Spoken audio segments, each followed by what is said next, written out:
આજે આ ઘર, આ પરિવાર મારા વિશે શું વિચારતો હશે? જે દીકરા ઉપર સૌથી વધારે ગર્વ હતો, આજે એ જ બધાની નજરમાં ગુનેગાર બની ગયો. હું કોઈને સમજાવું પણ તો કેવી રીતે? મારા શબ્દો કરતા સામે ઉભેલા આરોપો વધારે મોટા દેખાય છે.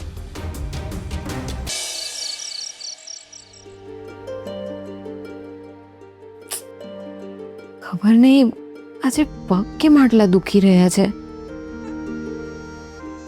ડૉક્ટર સાહેબને દેખાડું? ના ના, જો એમને ખબર પડશે ને તો મોંઘી દાટ જેવી દવાઓ અને ઇન્જેક્શન લઈ આવશે, અને હું કોઈને કેટલું હેરાન કરું. કોઈ ઘરેલું ઉપાય હશે? નીલે ભાભીને પૂછી જો.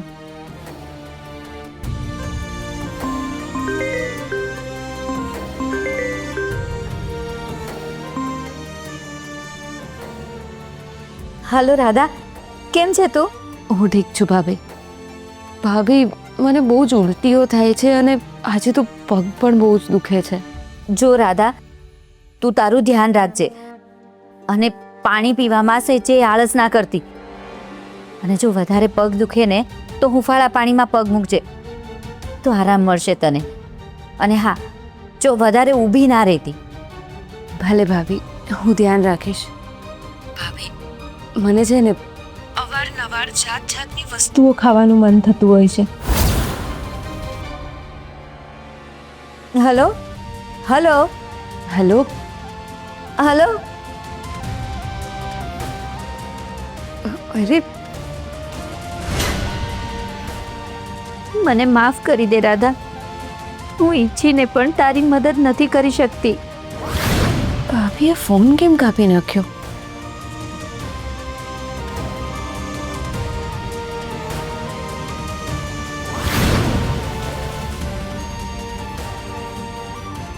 ભાભીએ આમ અચાનક ફોન કેમ કાપી નાખ્યો? મારાથી કઈ ભૂલ થઈ ગઈ કે શું? સોરી, મને કંઈ જ નથી સમજાતું કે હું શું કરું. રાધા ત્યાં એકલી છે અને મને એની પાસે જવાની બહુ ઈચ્છા થાય છે, પણ હું નથી જઈ શકતી.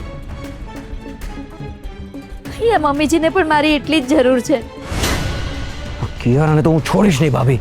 ઉભો રે શૌર્ય, જો તે કિયારાને કંઈ કહ્યું છે કે કંઈ કર્યું છે ને તો તને મારા સમ છે.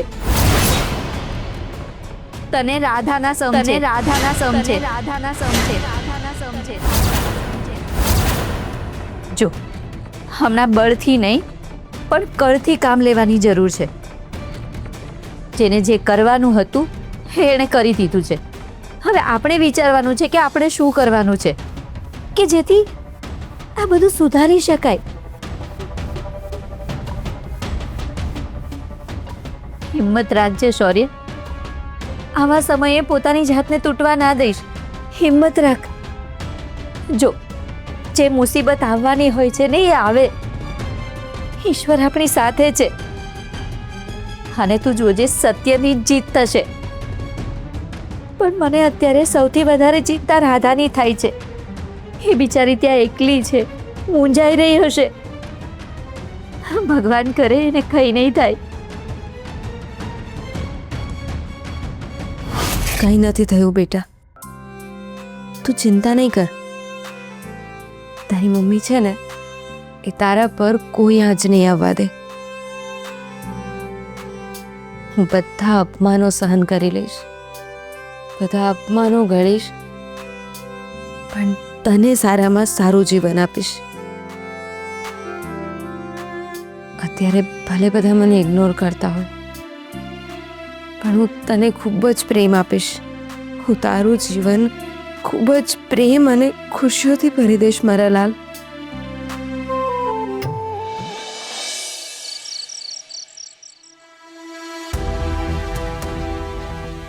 ડૉક્ટર સાહેબ, આઈ એમ રિયલી સોરી. સોરી તો મારે તમને કહેવું જોઈએ. ના તમે ગડબડ કરી હોત, ના હું ગુસ્સે થઈને જાતે વિઝિટ પર ગયો હોત અને ના મને અસલિયતની ખબર પડી હોત. કેવી અસલિયત? હું પેશન્ટના ઘરે ગયો ત્યારે મને ખબર પડી કે પેશન્ટને તો ફીટ આવે છે. એમના ઘરવાળા મને સમજાવી જ ના શક્યા. તમારી ગડબડના લીધે એ પેશન્ટનો સરસ અને પરફેક્ટ ઈલાજ થઈ શક્યો.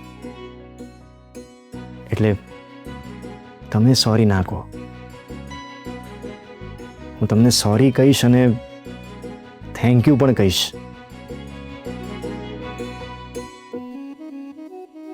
ડૉક્ટર સાહેબ, તમે મારા પપ્પાનો ઈલાજ કરશો? કેમ નહીં, ચોક્કસ કરીશ.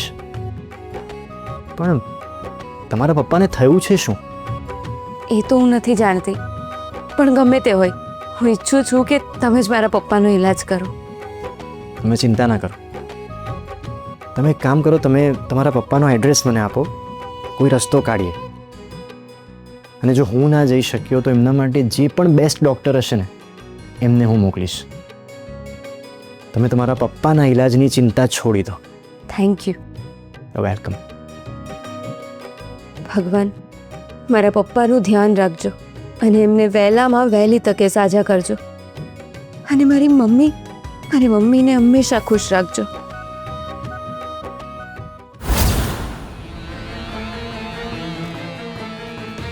બોલ બેટા, શું થયું? કેમ અડધી રાત્રે અચાનક મને બોલાવ્યો? આજે પહેલી વાર મને ઘરે જતા ડર લાગી રહ્યો છે. જો કિયારાને ડર? મને લાગે છે કોઈ ખોટા વ્યક્તિને મળવા આવ્યું. કિયારા ક્યાં છે? કિયારા! પ્લીઝ ઓકે પ્લીઝ મજાક ના કરો.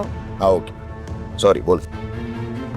મેં ઘરમાં ધડાકો તો કરી દીધો છે અને એના કારણે બધા ટેન્શનમાં પણ છે.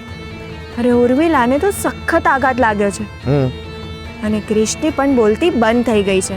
હા તો બસ હવે મને શૌર્યનો ડર લાગે છે. એ ગમે તે કરી શકે છે. હું ઘરે જઈશ ને તો એ મારી પર તૂટી પડશે. જો શૌર્ય એના સ્વભાવ પ્રમાણે મને સવાલો પર સવાલો કર્યા અને મારું જુઠ્ઠાણું બધાની સામે આવી ગયું તો? એટલે તું છેક સુધી આવીને હવે હાર માની લેવા માંગે છે? હાર નહીં, પણ મારી રમત મારા હાથમાંથી ક્યાંક છટકી ના જાય ને, બસ એની બીક લાગે છે મને. નહીં નીકળે તારી હાથમાંથી રમત. હજુ તો રમત શરૂ થઈ છે કિયારા. અત્યાર સુધી ખાલી આપણે ચાલ ચાલતા હતા, હવે સામેવાળો ચાલ ચાલી રહ્યો છે. જ્યારે સામેવાળો ચાલ ચાલતો હોય એ ટાઈમે જે ડરી જાય એ સીધો ચેકમેટ થઈ જાય. પણ ઘરે બધા મારી સામે હશે અને હું એકલી હોઈશ. એકલી? મને ખાલી એટલું કે અત્યાર સુધી આપણે જે રમત રમી રહ્યા છે એ કોના માટે રમી રહ્યા છે? ઓફકોર્સ ક્રિશ માટે. ક્રિશ માટે ને? તો એક વાત તું યાદ રાખ બેટા, જો અત્યારે તું ડરી ગઈ તો ક્રિશ હંમેશા માટે તારા હાથમાંથી જતો રહેશે ને આખી જિંદગી તારે પેલા શૌર્યની પત્ની બનીને કાઢવી પડશે. કાઢવી છે તારે આખી જિંદગી શૌર્યની પત્ની બનીને? નો વે, કોઈ પણ કિંમતે નહીં. બસ તો પછી આ તારા મનમાં જે ડર છે ને એ ડર કાઢીને ફેંકી દે રસ્તા પર. જીતનાર માણસ હંમેશા સૌથી પહેલા પોતાના ડરને હરાવે છે. અને જો કોઈએ પુરાવા માંગ્યા તો? જુઠ્ઠું બોલનાર માણસની સૌથી મોટી તાકાત શું હોય છે ખબર છે બેટા? કોન્ફિડન્સ, આત્મવિશ્વાસ. આંખમાં આંખ નાખીને ખોટું બોલતા આવડવું જોઈએ તને. બચાવ નથી કરવાનો, સીધો હુમલો કરવાનો છે. હુમલો? હા, જ્યારે તને કોઈ પૂછે કે આ બાળક ક્રિશનું છે, એનો તારી પાસે શું પુરાવો છે, ત્યારે તું એને સામે ઉલટો પ્રશ્ન પૂછીશ કે આ બાળક ક્રિશનું નથી, એનો તમારી પાસે શું પુરાવો છે? સવાલનો જવાબ સામે સવાલ કરીને આપવાનો છે તારે, સમજી? અને જ્યારે તું આવા બધા સવાલો સામે કરીશ ને તો સામેવાળો એટલો બધો ગૂંચવાઈ જશે કે પછી તને કોઈ સવાલ જ નહીં કરે. વાવ, તમે તો મારો કોન્ફિડન્સ વધારી દીધો. Thank you. You are simply great. પણ તમે પણ મારી સાથે ઘરે આવો તો? બેટા, હું પડદા પાછળ રહીને રમત રમું છું. જો હું પણ બીજા બધાની જેમ ખુલ્લેઆમ રખડતો હોઉં અને તારી સાથે ફરતો હોઉં તો લોકોને શંકા જશે ને. ને મને બહુ સારી રીતે ખબર છે કે મારે ક્યારે શું કરવાનું છે, સમજી તું? સો ડોન્ટ વરી, હું તારી સાથે જ છું. I need your support. I am always with you બેટા. હવે રિલેક્સ થા અને નક્કી કરી લે કે જીતીને જ આવવાનું છે. જા.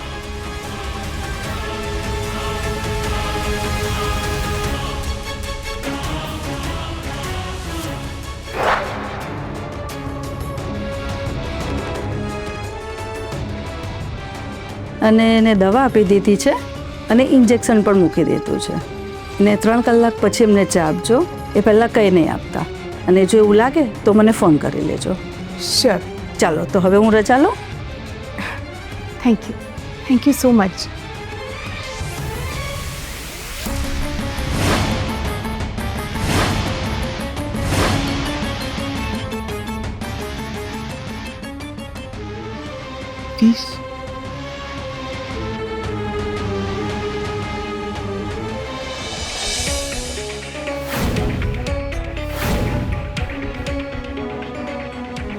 ક્યાં જ ઊભી રહે છે કિયારા?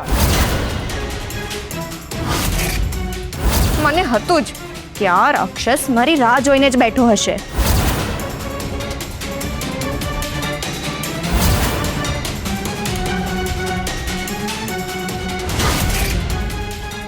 મને જવા દે શૌર્ય. શૌર્ય, મારો હાથ છોડ. આ આવી રીતે નહીં માને. શૌર્ય, પ્લીઝ મારો હાથ છોડ. શૌર્ય, તને ખબર છે ને મારી સિચ્યુએશન શું છે? તું મને આવામાં હર્ટ કરી રહ્યો છે. શૌર્ય, પ્લીઝ મારો હાથ છોડી દે. શૌર્ય, શૌર્ય.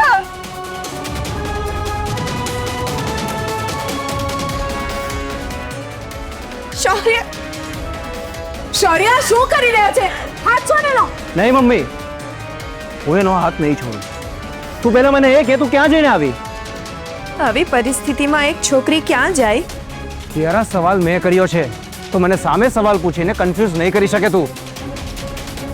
તારી આ રમત છે ને બીજાની સામે રમવાની, મારી સામે નહીં. બોલ, ક્યાં જઈને આવી? હું મારી મમ્મીને મળવા ગઈ હતી. તારી મમ્મી? તારી મમ્મી તો આ શહેરમાં છે જ નહીં, તો પછી કોને મળવા ગઈ હતી? ભલે મારી સગી મમ્મી અહીંયા ના હોય, પણ મારી પાલક મમ્મી તો અહીંયા જ છે ને. પાલક મમ્મી? હા સાસુમાં, જેમને મને નાનપણથી ઉછેરીને મોટી કરી, મારા એ યશોદા માને મળવા ગઈ હતી. કિયારા, કોની વાત કરે છે તું? રશ્મિબેન પરીખની.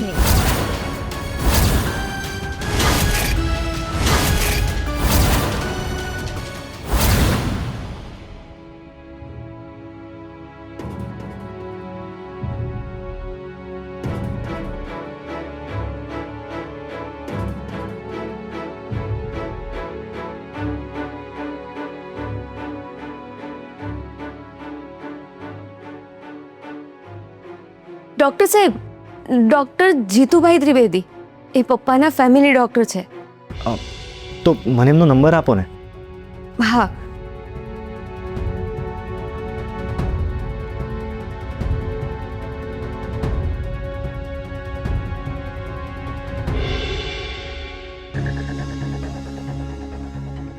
Hello doctor Trivedi? હા, હું ડૉક્ટર શ્યામ બોલું છું.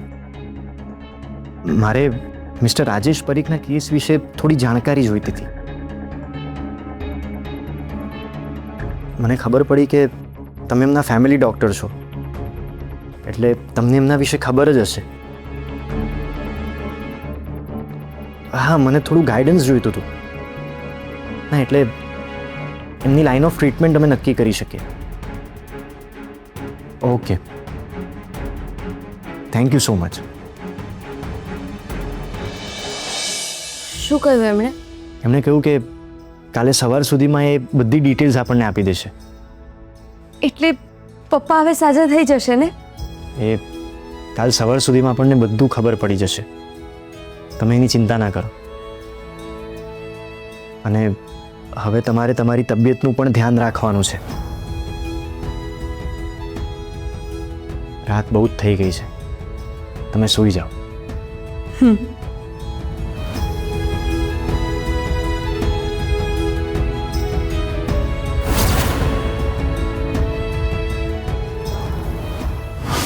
પણ રશ્મિ માસી તો રાજેશ અંકલને લઈને અમેરિકા ટ્રીટમેન્ટ માટે ગયા છે.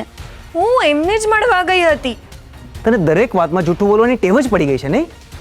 એ લોકો ઇન્ડિયામાં છે જ નહીં, તો એનું નામ લઈને તું આજે બચી નહીં શકે કિયારા. તું ક્યાં જાય છે, કોને મળે છે, શું કરે છે, એ મને બધી જ ખબર છે. બોલ ક્યાં ગઈ હતી? સાસુમાં, જો તમને મારી વાત પર વિશ્વાસ ના હોય તો તમે જાતે જ મમ્મીને ફોન કરીને પૂછી જુઓ.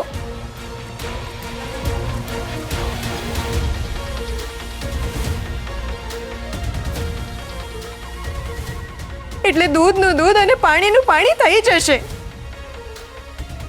મમ્મી, આ એક નંબરની જુઠ્ઠી છે. તું એક કામ કર, રશ્મિ માસીને ફોન કર, એટલે હમણાં આનું જુઠ્ઠાણું પકડાઈ જશે. કર મમ્મી.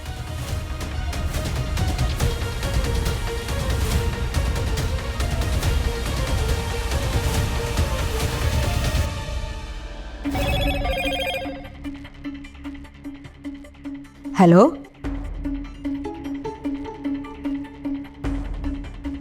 હલો રશ્મિબેન, કેમ છો તમે? અમે મજામાં છીએ. તમે બધા કેમ છો? હા, અમે બધા પણ ઠીક છીએ. રાજેશભાઈની તબિયત હવે કેમ છે? શું કહું તમને ઉર્મિલાબેન, એમની ટ્રીટમેન્ટ માટે જ અમે અમેરિકા ગયા હતા, પણ ત્યાં કોઈ ઇમ્પ્રુવમેન્ટ નહોતું, એટલે ડૉક્ટરે કહ્યું કે એમને ઘરે પાછા લઈ જાઓ. એટલે થોડા દિવસ પહેલાં જ ઘરે પાછા આવ્યા છે. આ લોકો ઇન્ડિયા પાછા આવી ગયા અને આપણને ખબર ના પડી? તમે ઇન્ડિયા આવી ગયા અને અમને કહ્યું પણ નહીં? એકચ્યુઅલી ઉર્મિલાબેન, હું કોઈને કહી શકું ને એવી માનસિક અવસ્થામાં જ નહોતી. જેમ જેમ લોકોને ખબર પડે છે એમ લોકો આવીને મળી જાય છે. અરે હા ઉર્મિલાબેન, ઘણા બધા આવ્યા તમને. તમે દાદી બનવાના છો.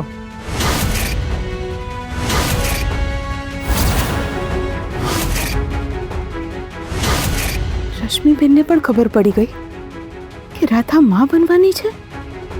હમણાં થોડી વાર પહેલા જ મારી દીકરી અને તમારી વહુ આવીને મને આ ખુશખબર આપી ગઈ.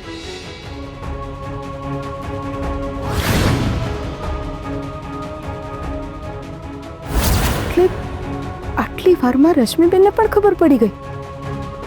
એ તો સારું થયું કે કિયારા આવીને મળી ગઈ, એટલે મને ખબર પડી કે માં બનવાની છે.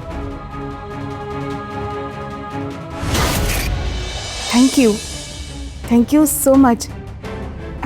હું થોડા દિવસમાં રાજેશભાઈને મળવા આવી જઈશ. હા ભલે.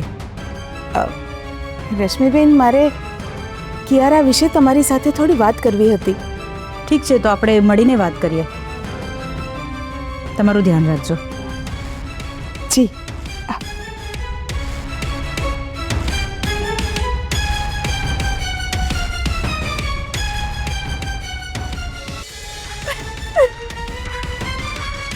સાંભળ્યું ને તમે સાસુમાં? તમને ખાતરી થઈ ગઈ ને કે હું કોને મળવા ગઈ હતી? દર વખતે હું ખોટું બોલું છું એવા મારી પર એલિગેશન્સ લાગે છે. બસ હવે આ બધું મારાથી સહન નથી થતું. મને તો ઘણીવાર એવું મન થાય છે કે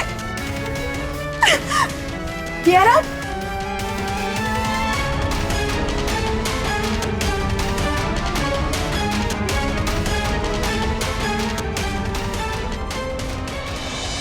હે ભગવાન, કિયારાએ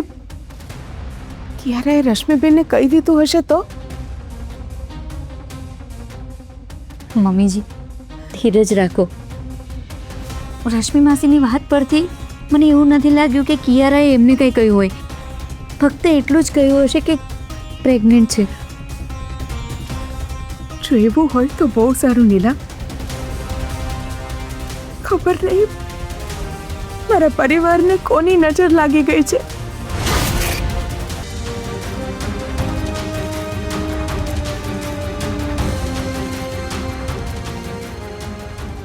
હા, મારી સાથે શું થઈ ગયું ભગવાન?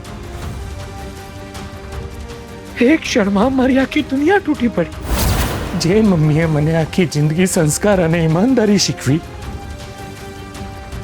આજે મારા કારણે એનું માથું શરમથી ઝૂકી ગયું. આજે આ ઘર, આ પરિવાર મારા વિશે શું વિચારતો હશે?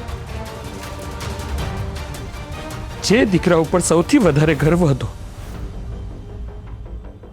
આજે એ જ બધાની નજરમાં ગુનેગાર બની ગયો. હું કોઈને સમજાવું પણ તો કેવી રીતે? મારા શબ્દો કરતા સામે ઉભેલા આરોપો વધારે મોટા દેખાય છે. રાધા, મારી રાધા, જો તારા કાને આ વાત પહોંચશે તો તારું દિલ તૂટી જશે. મને મારા કરતા વધારે ડર તારા માટે લાગે છે. હે ભગવાન, હું દોષી છું કે નિર્દોષી તમારા સિવાય કોઈ નથી જાણતું. કાશ હું સમયને પાછળ લઈ જઈ શકતો હોત તો આજે મારા પોતાના લોકોની નજરમાં મારા માટે નફરત તો ના હોત.